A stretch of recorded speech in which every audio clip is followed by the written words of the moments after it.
Shalom, selamat pagi jemaat Tuhan. Berjumpa kembali dalam doa pagi online. Bejanamu.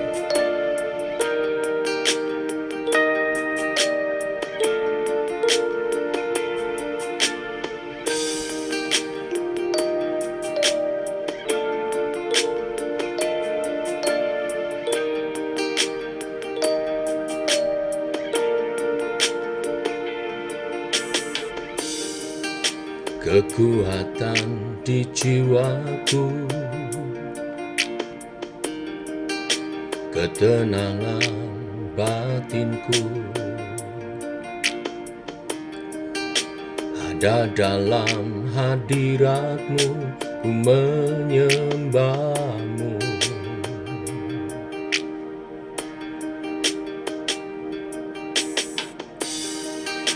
Tersungkurku di kaki-Mu, rasakan hadirat-Mu. Takkan ku melepaskan-Mu, Kau cahaya bagiku. Mengiring-Mu seumur hidupku, masuk dalam rencana-Mu Bapa. Pikiranku, kehendakku, ku serahkan padamu. Harapanku hanya di dalam-Mu, ku kan teguh bersama-Mu Tuhan. Jadikanku bejana-Mu untuk memuliakan-Mu.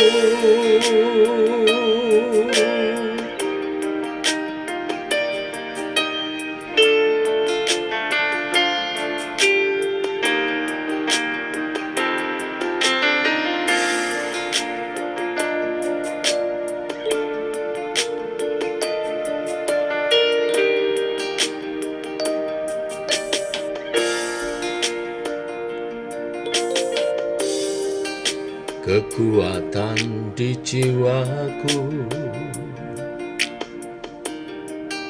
ketenangan batinku, ada dalam hadirat-Mu, ku menyembah-Mu.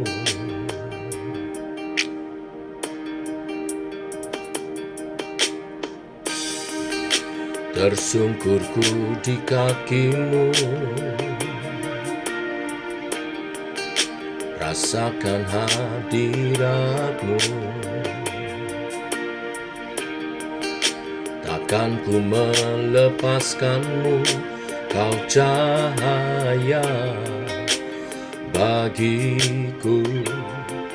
Mengiring-Mu seumur hidupku, masuk dalam rencana-Mu Bapa. Pikiranku, kehendakku, ku serahkan padamu. Harapanku hanya di dalam-Mu, ku kan teguh bersama-Mu Tuhan. Jadikanku bejana-Mu untuk memuliakan-Mu. Mengiring-Mu seumur hidupku, masuk dalam rencana-Mu Bapa. Pikiranku, kehendakku, ku serahkan padamu. Harapanku hanya di dalam-Mu. Ku kan teguh bersama-Mu Tuhan. Jadikan ku bejana-Mu untuk memuliakan-Mu.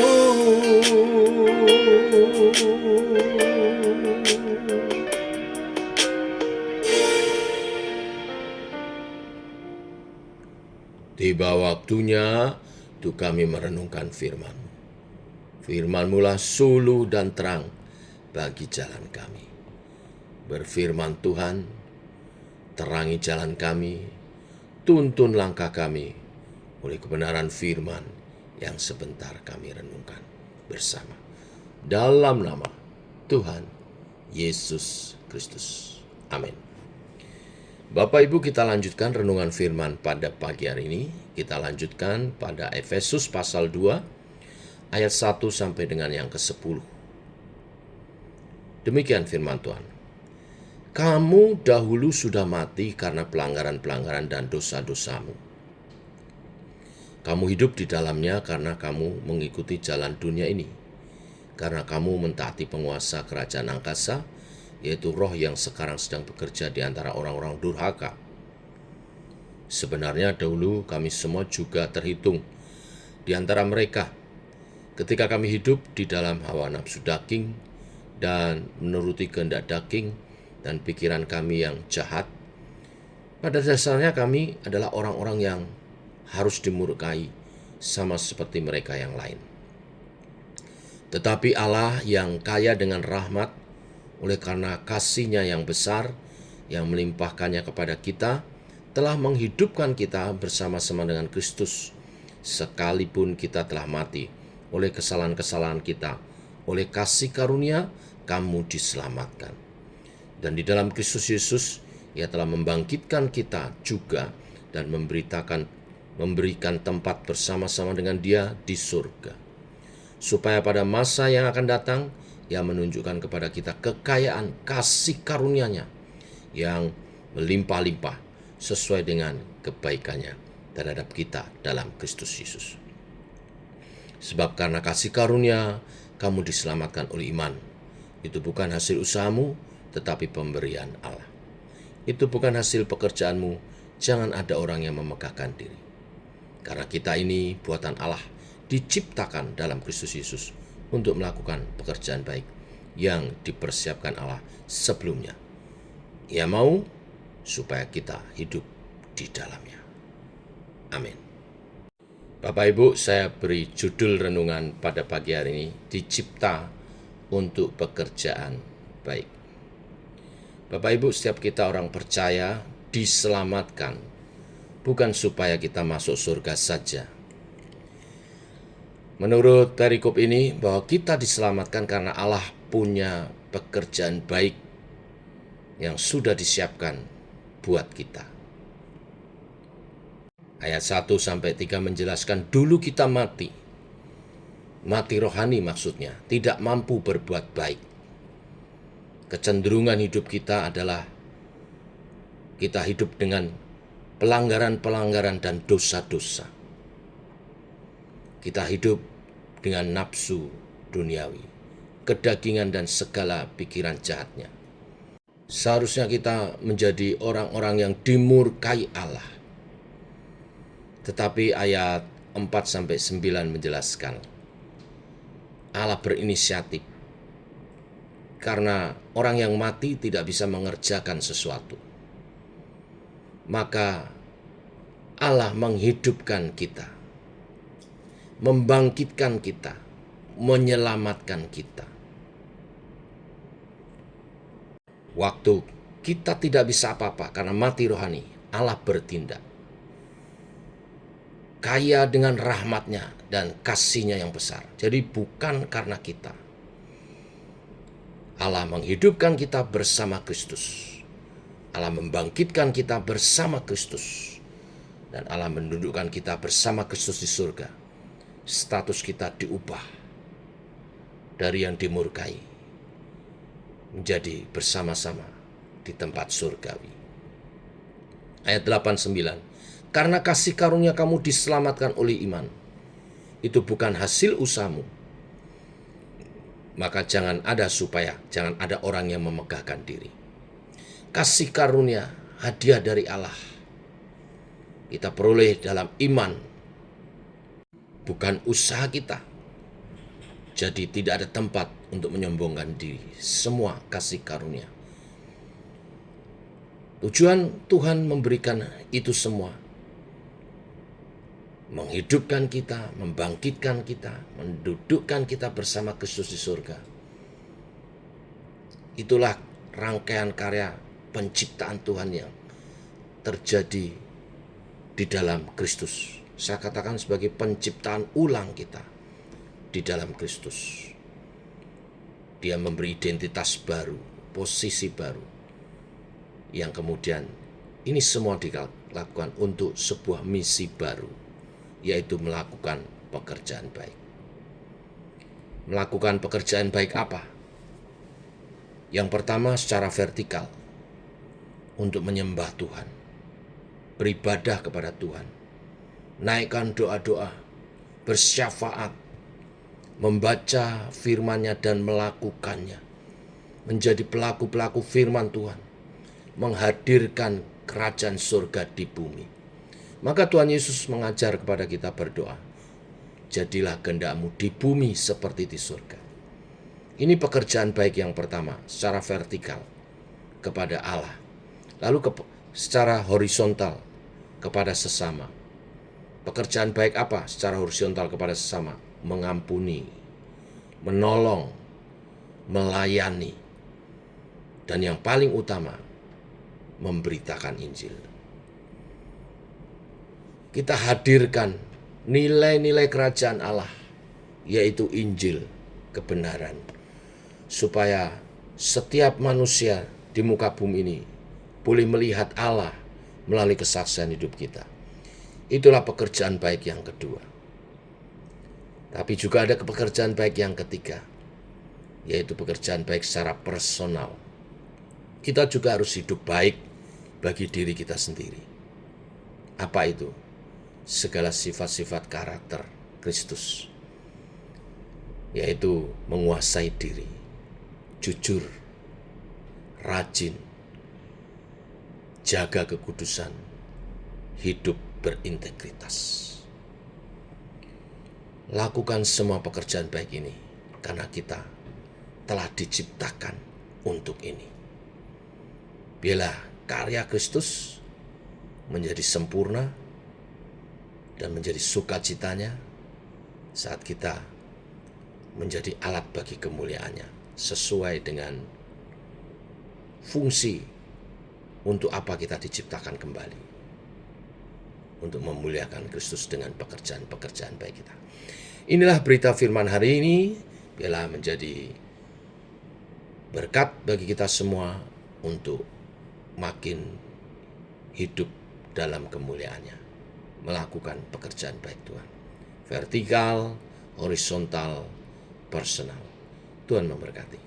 Mari kita berdoa. Bapa, kami bersyukur untuk kebenaran firman-Mu hari ini. Saat manusia hancur karena dosa, hidupnya terpisah dari Allah dan mengalami kutuk. Usianya menjadi pendek dan apa yang dikerjakan adalah peluh dan penderitaan. Menyakiti sesama dan menghancurkan bumi. Tetapi oleh kasih karunia-Mu, kami yang telah mati secara rohani dibangkitkan kembali, dihidupkan kembali melalui penebusan Kristus, karya penebusan Kristus. Dosa kami diampuni, ditebus, dan segala hukuman kami digantikan oleh Kristus. Dan oleh penebusan itu kami diciptakan kembali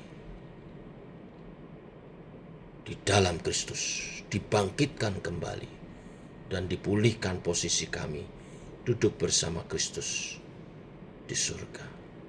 Semua itu Tuhan lakukan untuk supaya kami melakukan pekerjaan baik secara vertikal, menjadi penyembah-penyembah-Mu Tuhan, dan melaksanakan firman-Mu. Secara horizontal kami menjadi berkat bagi sesama dan bagi dunia ini, dalam kasih, pengampunan, saling menolong dan melayani, dan juga memberitakan Injil.